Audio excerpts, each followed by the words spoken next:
네, 우리 시편 말씀은 항상 제 찬양 시이고 그래서 예배 때도 항상 찬양으로 사용하는 것들이고, 그래서 옛날에는 멜로디가 제대로 잘 만들어져 있지 않던 그 고대 시대에도 이 시편은 아마 어떤 흥얼거리듯이 이렇게 불렀을 것입니다. 뭐 제대로 된 음을 지금처럼 막 제대로 된 음을 정교하게 갖춰서 가사 하나하나 이렇게 음을 냈다기보다 이렇게 어떤 한 음을 오랫동안 내면서 가사를 시를 이야기하기도 하고, 또 이렇게 뭐 자유자재로 왔다 갔다 하면서 이렇게 그냥 음만 내는 그런 식의 아마 곡조가, 그런 시편이 많이 있었을 것입니다.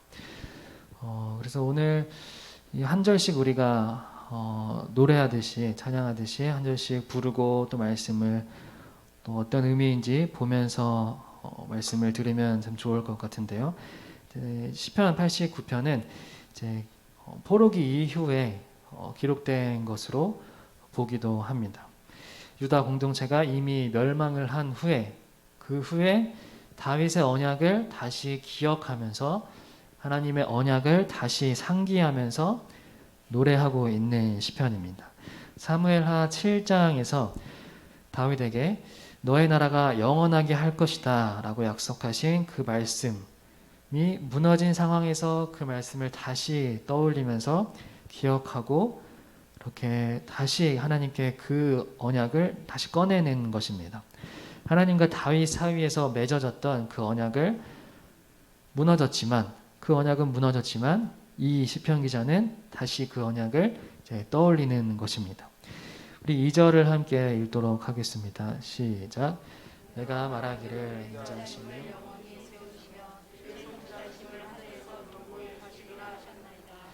아멘. 인자하심은 헤세드라고 하죠. 우리가 헤세드라는 말은 많이 들어봐서 알 텐데요. 헤세드는 어떤 뜻인가요? 인자하심. 또 참 다양한 뜻을 가지고 있습니다. 이 헤세드라는 것은 한 단어로 표현하기가 어려운 단어입니다. 그래서 인자도 있고, 또 사랑도 있고, 또 자비도 담겨 있고, 또 견고함이라는 의미도 가지고 있고요. 또 충성, 또 성실, 신실, 언약, 이러한 뜻을 다 가지고 있습니다. 그래서 이 헤세드라고 생각할 때 우리가 어떤 하나님의 자비로우심, 하나님의 사랑, 인자하심, 이런 것만을 생각하면 그 헤세드의 의미를 완전히 다 누리지는 못하는 의미입니다. 그래서 헤세드라는 단어를 볼 때는 하나님의 언약을 빼고 보면 안 되는 것입니다. 하나님의 언약을 이루시는 그 사랑, 하나님께서 언약을 이루어 가시는 그 인자하심, 그 언약을 견고하게 하시는 하나님, 그 언약을 충실하게 충성스럽게 이루어 가시는 하나님의 의미가 이제 헤세드의 의미인 것입니다. 그렇게 보면 이 헤세드라는 의미가 부족한 우리를 향한 하나님의 변함없으신 신실하신 그 언약을, 우리를 향한 그 언약을 이루어 가시는 그 하나님의 사랑이라는 의미로 보면 그 느낌이 좀 와닿을 수가 있겠죠. 이것은 이제 하나님이 우리에게 맺어주시는 헤세드라는 의미인 것입니다. 하나님께서 우리에게 맺어주시는, 우리가 맺는 것이 아니고 하나님과 우리 사이의 그 관계 속에서 하나님께서 우리에게 맺어주신, 우리에게 약속하신 것이 헤세드라는 것입니다. 주님의 헤세드는 영원토록 굳게 서 있을 것입니다 라고 우리가 2절을 다시 볼 수 있는 것입니다. 주님의 헤세드는 영원토록 굳게 서 있을 것입니다. 내가 다시 주님의 성실하심을 꺼냅니다 라고 노래하는 것입니다.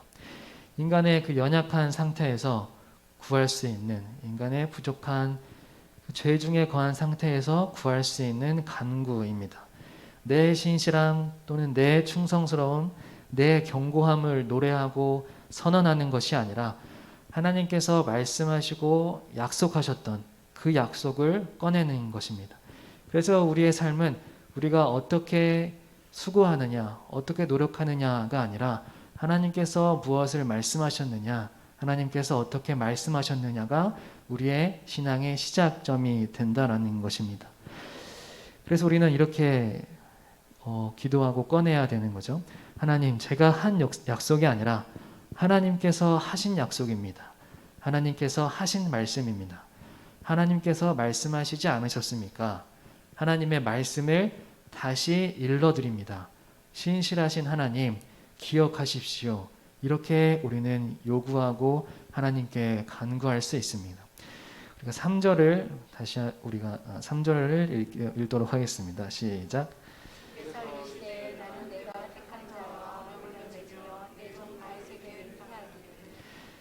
하나님께서 이제 말씀하십니다. 나는 내가 선택한 사람과 언약을 맺었다. 3절에서 이제 하나님께서 답하시는 거죠. 나는 내가 선택한 사람과 언약을 맺었다. 이것은 사무엘하 7장의 말씀을 말합니다.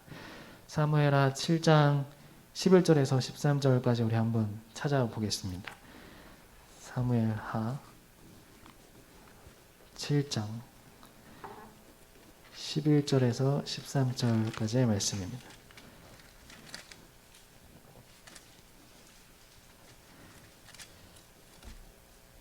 사무엘하 7장 11절에서 13절까지의 말씀 함께 읽도록 하겠습니다. 시작. 전에 내가 사사에게 명령하여 내 백성 이스라엘을 다스리던 때와 같지 아니하게 하고 너를 모든 원수에게서 벗어나 편히 쉬게 하리라. 여호와가 또 내게 이르노니 여호와가 너를 위하여 집을 짓고 내 수완이 차서 내 조상들과 함께 누울 때에 내가 내 몸에서 날 내 씨를 내 뒤에 세워 그의 나라를 견고하게 하리라. 그는 내 이름을 위하여 집을 건축할 것이요 나는 그의 나라 왕위를 영원히 견고하게 하리라. 아멘. 이 말씀을 이제 시편 기자가 꺼내는 것입니다. 하나님께서 이렇게 말씀하시지 않으셨습니까? 우리 다윗의 그 왕위를 영원히 견고하게 하실 것이다 라고 명령하시면서 이야기하셨습니다 라고 이 약속을 지금 도무지 그런 소망이 없는, 희망이 없는 그런 상황에서 이 약속을 다시 꺼내는 것입니다. 하나님께서 나단을 통해 말씀하셨던 그 다윗과의 언약을 기억하고 말하는 것입니다. 3절에서는 언약과 맹세라는 단어가 나오죠. 이 언약과 맹세가 같이 등장하면 이제 맹세로 맺은 언약이라고 우리가 볼 수 있습니다. 맹세로 맺은 언약. 하나님께서 맹세로 언약을 맺으셨다. 하나님께서 맹세하셔서 그 언약을 말씀하셨다라는 의미인 것입니다.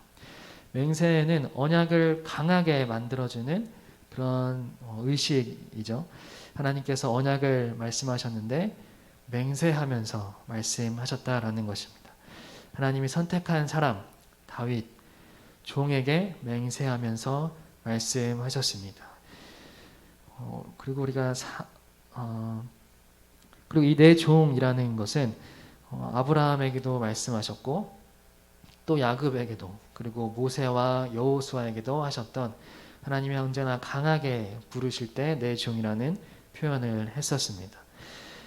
내 종과 언약을 맺었다라는 것이죠. 그래서 내가 내 자손과 영원히 견고히 하며 내 왕위를 대대에 세우리라 하셨나이다 라고 말씀하십니다. 그래서 왕의 혈통과 그 왕의 권위를 약속하십니다. 참 커다란 약속을 하셨습니다. 그리고 우리가 5절 말씀을 시편 89편 5절 말씀을 그 다음에 함께 읽도록 하겠습니다. 시작. 여호와여 주의 기이한 일을 하늘이 찬양할 것이요 주의 성실도 거룩한 자들의 모임 가운데서 찬양하리이다.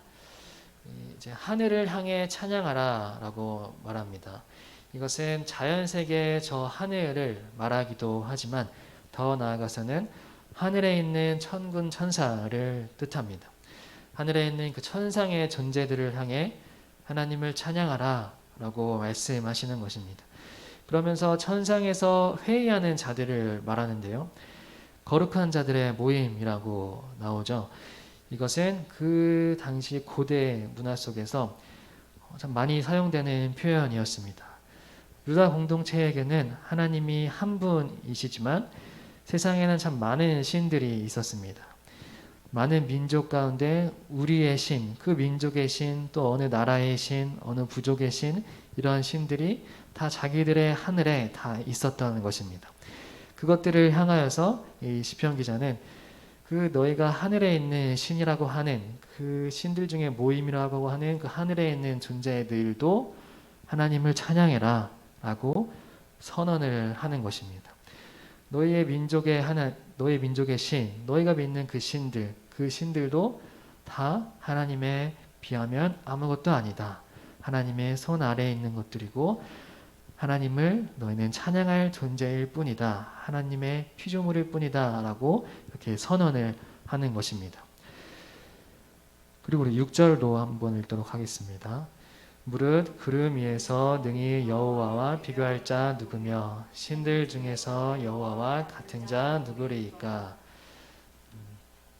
6절에서도 무릇 구름 위에서 능히 여호와와 비교할 자 누구며 신들 중에서 여호와와 같은 자 누구리까 라고 하면서 당시 인간 세계가 생각하는 그 수많은 신, 하늘에서 각자의 민족과 나라를 지켜주는 그 수호신과 같은 자들을 하나님과 비교할 수 없다라고 이렇게 또 표현하고 있습니다.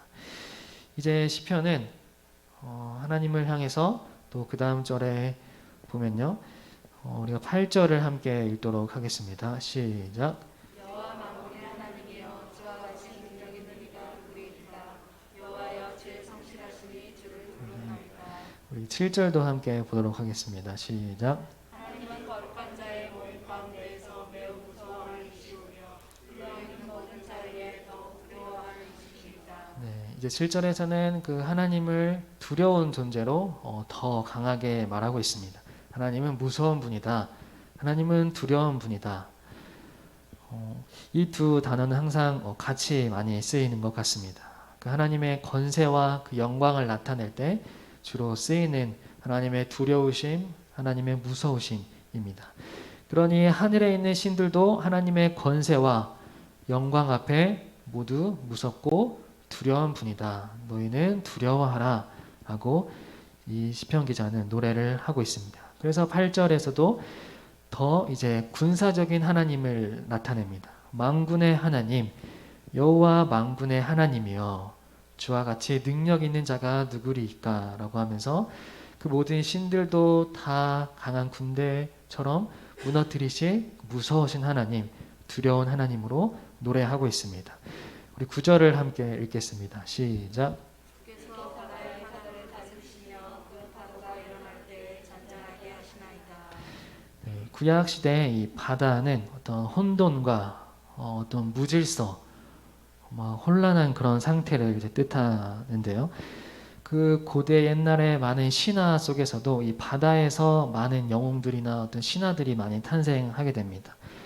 어떤 바벨론의 그 창조 이야기에서도 바다에서 어떤 신들이 나오는 이야기가 많이 등장하고 그 바다에 무서운 괴물이 등장할 때 그 자신들의 신이 그 바다의 괴물을 무찔렀다라는 내용으로 자신들의 바벨론의 그 중동 문화의 그 창조 이야기를 또 시작하기도 합니다. 그만큼 이 바다는 참 고대 사회에서부터 두려움의 대상이었고 또 미지의 세계, 알 수 없는 세계였죠. 지금은 다 파악할 수 있지만 그 옛날 시대에는 더 그랬을 것입니다. 참 파도가 무섭고 알 수 없는 곳이고 볼 수 없는 곳이기 때문에 그 당시 사람들은 바다를 굉장히 무서운 존재, 어떤 괴물이 살거나 어떤 무서운 바다의 신이 살 곳으로 생각을 했다라는 것입니다. 그러나 그 바다를 향해서도 하나님의 능력으로 잔잔하게 하신다. 이 시편 기자는 너희가 무서워하는 그 바다 또한 하나님은 잠잠하게 하신다. 바다의 파도를 다스리신다 라고 말씀하고 있습니다. 우리의 하나님은 바다의 파도를 다스리시고 잔잔하게 하시는 분입니다. 여기서 이 잠잠하게 하신다는 것은 자갈을 물린다라는 뜻을 가지고 있습니다. 모든 그 고대의 그 신화의 모든 공포들, 모든 사람들이 두려워하는 그 미지의 세계인 바다 또한 하나님의 힘 안에서 잠잠하게 된다라는 이 표현을 시편 기자가 사용하고 있는 것입니다. 우리 10절을 함께 읽도록 하겠습니다. 시작. 주께서 라합을 죽임당한 자같이 깨뜨리시고 주의 원수를 주의 능력의 칼로 드셨나이다. 라합은 하나님이 죽이신 그 바다의 괴물 가운데 하나입니다. 욥기에서도 등장하고 또 이사야서에서도 등장하는데요. 리워 여단과 좀 비슷한 존재입니다. 그래서 어떤 용과 같은 괴물, 또 어떤 뱀과 같은 그런 괴물이 이제 라합입니다. 그러나 성경에 이 라합이 등장할 때 또 악의 모습, 악을 상징하기도 하고요. 또 어떤 하나님의 뜻을 반역하는, 하나님의 창조를 또 반역하는 그 존재로 나타납니다. 그 라합을 하나님이 이제 시체처럼 부수신다, 깨뜨리신다라고 말씀하십니다. 가루나 먼지처럼 부수신다라는 뜻입니다. 이렇게 하나님은 그러한 존재들을 다 부수신다라는 표현들을 계속 하고 있습니다. 우리 11절 함께 읽겠습니다. 시작. 하늘이 주의 것이요 땅도 주의 것이라 세계와 그 중에 충만한 것을 주께서 건설하셨나이다. 네, 여기서 이제 하늘과 땅은 바다처럼 무질서한 그런 혼돈이 아니라 그와 반대로 하나님께서 만드시는 질서 있는 땅, 질서 있는 거처, 거주할 수 있는 땅을 말하면서 이제 하나님이 그 땅에 기초를 놓으시기 시작합니다. 하나님이 건설을 하시는 것이죠. 그래서 하나님의 인자하심과 그 다윗의 언약의 견고함을 이제 강조하면서 내가 그것을 세운다라고 말씀을 하는 그 의미입니다. 또한 우리 12절을 함께 읽도록 하겠습니다. 시작. 남북을 주께서 창조하셨으니 바볼과 헤르몬이 주의 이름으로 말미암아 즐거워하나이다. 네, 두 개의 산이 등장하는데요. 다볼과 헤르몬입니다. 이 다볼과 헤르몬은 산인데요. 이스라엘 역사에서 오래전부터 거룩한 산으로 불렸던 곳입니다. 그래서 성소가 있고요. 또 이제 다른 번역에서는 네 개의 산이 등장하는데요. 그래서 뭐 자폰 산과 아마누스 산까지 나오는 그런 번역도 있습니다. 이 산들 모두 고대 신화에 당시에 신화에 나오는 산들인데 어떤 신전이 있는 곳, 마치 올림푸스의 그 제우스 신전과 같은 그런 신전이 있는 그런 산을 뜻하는 것이 여러 산들의 의미입니다. 그 신전을 가고 그 신화들을 좋아하는 그 당시의 고대 사람들에게는 중요한 산이고 중요한 지역인데 그 땅 또한 그 산 또한 하나님께서 만드셨다. 하나님의 손 아래에 있다.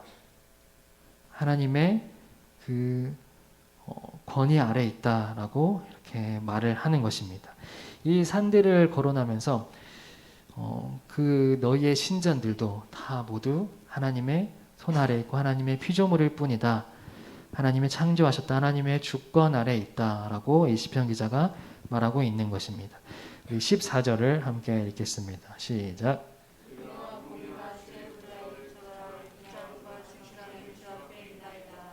네, 의와 공의가 주의 보좌의 기초라고 말합니다. 또 세번역 성경에서는 정의와 공정이 주님의 보좌를 받들고 사랑과 신실이 주님을 시중들며 앞장서 갑니다. 라고 세번역 성경에서는 나와 있는데요. 하나님의 주변에 있는 것들을 의인화시키면서 이 정의와 공정이 하나님을 바치고 있고 또 사랑과 신실이 하나님을 시중들면서 앞으로 가고 있는 것입니다. 하나님의 앞에 서서 사랑과 신실이 하나님의 앞에 서서 그 길을 닦고 걸어가는 것입니다. 이것은 하나님이 무엇을 중요하게 여기시는지 또 무엇이 하나님 자신의 앞길에 내어놓고 개척하고 계시는지 보여주는 것입니다. 하나님의 의가 떨어지지 않도록 자신을 바치도록 하시고 늘 자기 자신을 바치게 하시고 또 자신이 가는 길이 하나님이 가는 길이 언제나 인자와 진실의 길을 걸어갈 수 있도록 그렇게 바라고 있는 하나님의 의지를 나타내고 있는 말씀입니다. 우리 15절을 함께 읽겠습니다. 시작. 즐겁게 소리칠 줄 아는 백성은 복이 있나니 여호와여 그들이 주의 얼굴 비전에서 나누리로다. 이제 축제에 대해서 말하고 있는데요. 하나님의 의와 공의, 인자와 진실이신 하나님을 찬양하며 축제를 엽니다. 이제 소리를 질러서 환호성을 질러 높이라는 것입니다. 아까 우리가 찬양했던 것처럼 주가 지으신 주의 날에 기뻐 뛰면서 찬양하라. 날 구원하신 그 하나님을 찬양하라라는 그 의미가 참 이 말씀에 참 맞는 찬양입니다. 그 주님의 구원하심을 입은 자는 그렇게 기뻐 뛰면서 축제를 연다라는 것이고, 또 영원한 생명의 그 나라, 영원한 그 나라에 속했을 때, 그 나라에 들어갔을 때 우리는 축제를 열고 잔치를 벌인다라는 것입니다. 또한 주의 얼굴이라는 단어가 나오는데요. 이것은 민수기의 6장에서도 나오는 것처럼 은혜와 축복을 의미합니다. 주의 얼굴빛 안에 다닌다는 것은 하나님의 그 은혜와 축복 속에 다닐 것이다 라는 의미입니다. 오늘의 말씀을 이제 좀 정리하면서요. 다윗과 하나님의 약속은 그런 왕권적인 모습에서는 실패를 한 것입니다. 유다는 다윗 이후에 점점 약해졌고 이웃 나라에 의해서 멸망하고 항상 아수르나 바벨론에 의해서 포로를 당하고 또 멸망하고 실패했습니다. 그 육신적인 그 하나님의 나라는 실패한 것입니다. 하나님께서 다윗에게 말씀하셨던 그 나라는 실패한 거고, 육신적으로 그 혈통으로 난 다윗의 나라는 이어지지 못하고 성취되지 못했습니다. 그러나 하나님의 언약적인 그 관계 안에서, 하나님께서 말씀하신 그 관계 안에서, 구원자를 보내신다는 그 약속 안에서 예수 그리스도를 통하여서 그 약속을 다시 이루셨습니다. 그러니 그 다윗의 나라는 다윗의 후손들이 대대로 이을 그 나라, 그 강성한 나라, 그 유다 공동체가 전 세계를 제패하는 그 제국주의적인 나라가 아니라 예수 그리스도를 통하여서 이루신, 혈통으로나 육신적으로 나는 것이 아니라 영적으로 하나님의 그 나라를 이루는 그 예수 그리스도가 왕이 되시는 그 나라, 그 언약을 이루시는 하나님인 것입니다. 언약은 무엇일까요? 우리는 모두 언약을 따라 살아가는 자들입니다. 모두 다 하나님과의 그 언약적인 관계로 다 맺어진 하나님의 자녀들입니다. 그 하나님의 약속이 없으면 우리는 믿음으로 살아갈 수 없고, 하나님의 신실하신 그 약속된 선택이 없으면 우리는 그 길을 걸어갈 수가 없고 그 길을 시작할 수조차 없는 사람들입니다. 그러나 우리가 환호성을 지를 수 있는 이유, 우리가 하나님 앞에서 기뻐할 수 있는 이유, 우리가 부족한 가운데 있지만 하나님을 향해서 기뻐할 수 있고 즐거워할 수 있는, 축제를 벌일 수 있는 그 근원은 바로 예수 그리스도께서 모든 사람에게, 모든 죄 가운데 이 사망의 권세를 깨뜨리시고, 우리의 죄가 이 세상에 들어온 그 사망의 권세를 무너뜨리시고 우리의 참된 하나님 나라의 왕이 되신 예수 그리스도가 있기 때문인 것입니다. 그 예수 그리스도를 통하여서 지를 수 있는 환호성인 것입니다. 예수 그리스도를 통하여서 벌일 수 있는 축제와 그 잔치가 된다는 것입니다. 하나님의 헤세드는 우리를 끊임없이 놓지 않으시는 그 신실하심, 변하지 않으시는 그 사랑과 자비이자 그 언약의 하나님입니다. 우리가 버릴 수 있는 것도 아니고 우리가 가져올 수 있는 것도 아니고 우리가 성취할 수 있는 것도 아닙니다. 하나님의 은혜에 속한 자라면, 하나님의 언약을 받은 자라면 우리가 할 수 있는 것은 아무것도 없고 그저 그 은혜에 사로잡혀서 그 언약을 따라가고 그 언약에 따라 성취당할 뿐입니다. 그렇게 우리가 하나님의 언약을 따라서 이루어짐을 받고 모든 하나님의 그 신실하신 약속을 성취받을 수 있는 우리 모든 지체들 되시길 주님의 이름으로 소망합니다. 아멘. 하나님, 헤세드의 하나님, 주님의 신실하신 사랑과 언약을 이루어 주옵소서. 우리는 그저 순종할 뿐입니다. 순종조차 하나님께서 하게 하십니다. 우리가 무엇을 할 수 있을지 알 수 없으나 그 전적인 하나님의 일을 기대함으로 따라갑니다. 우리를 통한 하나님의 신실하신 약속을 이루어 주옵소서. 또한 우리 목사님의 건강을 돌보아 주시고 주님께서 주시는 평안한 심으로 더 건강히 강건히 회복되게 하여 주옵소서. 예수님의 이름으로 기도합니다. 아멘.